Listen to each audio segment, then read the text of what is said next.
Hello everyone, Mr. Lipschick here, and the topic of our segment of instruction is relations among the states.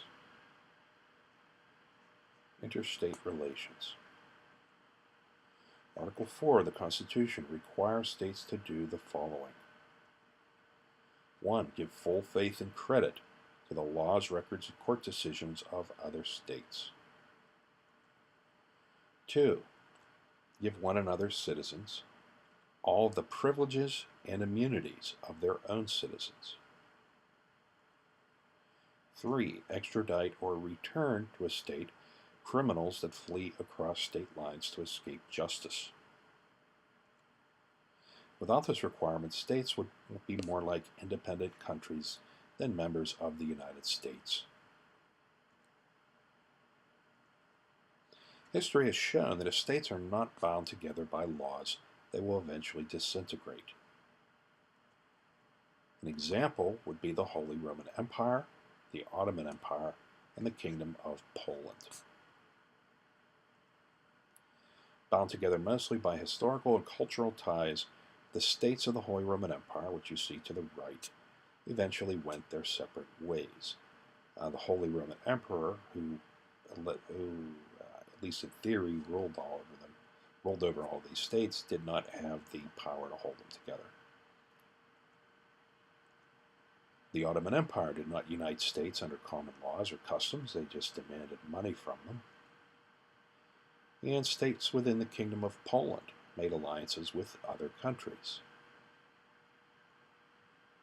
Historically, when member states do not share legal bonds to one another, they will eventually disintegrate, as has been seen with these three large states. Full faith and credit. Each state must recognize the laws and legal proceedings of the other states.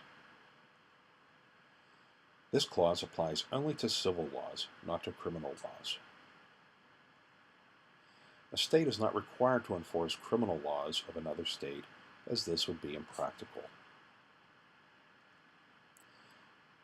This would be difficult, clearly, because they have their own set of laws to enforce.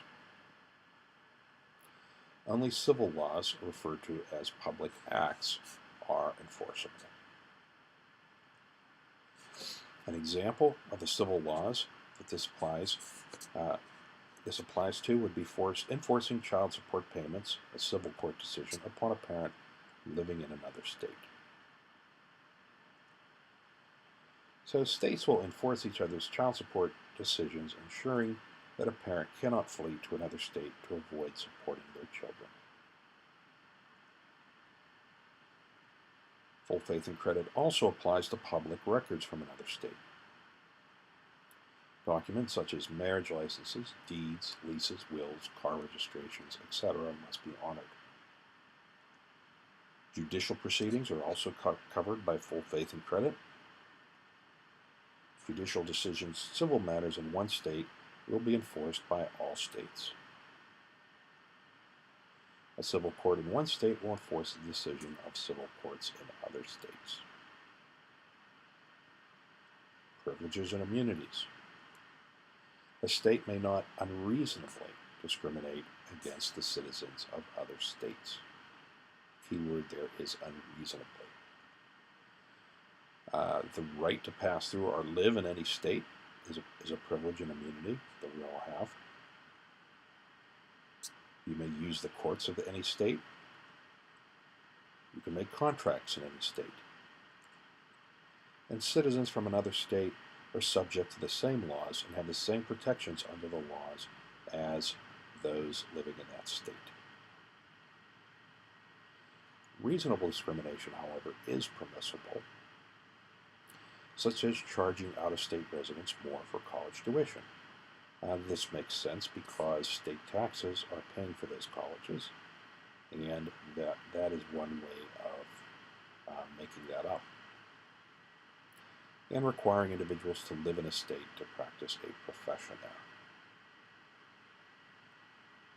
Residency requirements of a certain time period to run for office are also permissible.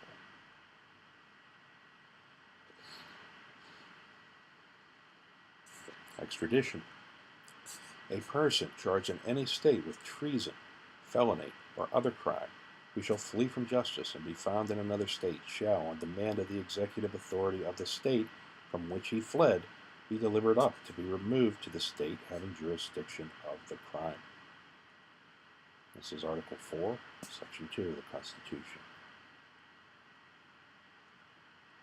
Governors of the states to which fugitives have fled are responsible for returning them. The Supreme Court has ruled, however, that governors are not required to return them. In most cases, however, extradition is routine.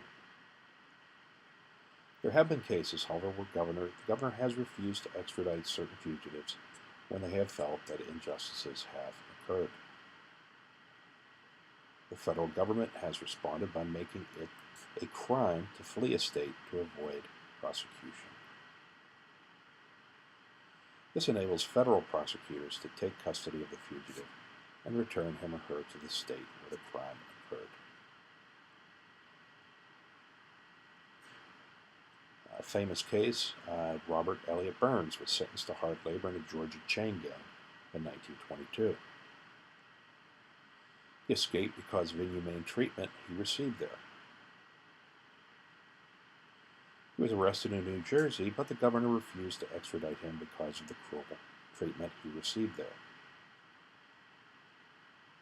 The story was the subject of a movie, 1932, I Am a Fugitive from a Chain Gang. Remember that Burns' situation was not typical, and fugitives are now routinely extradited. Interstate compacts. The Constitution requires that states settle their differences without the use of force.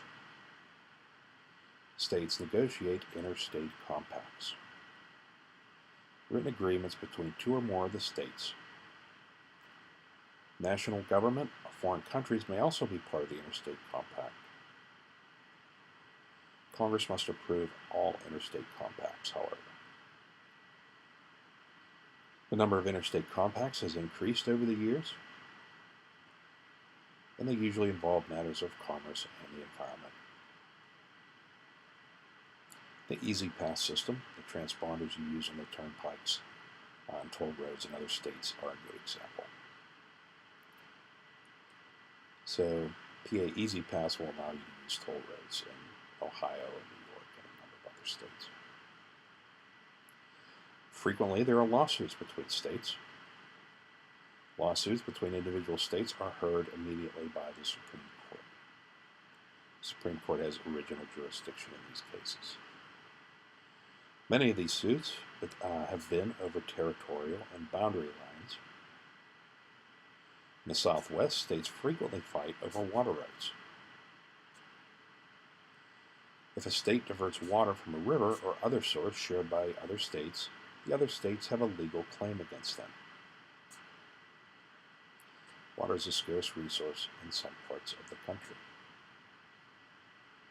Environmental issues involving pollution from one state entering another are also an issue that has been taken to court.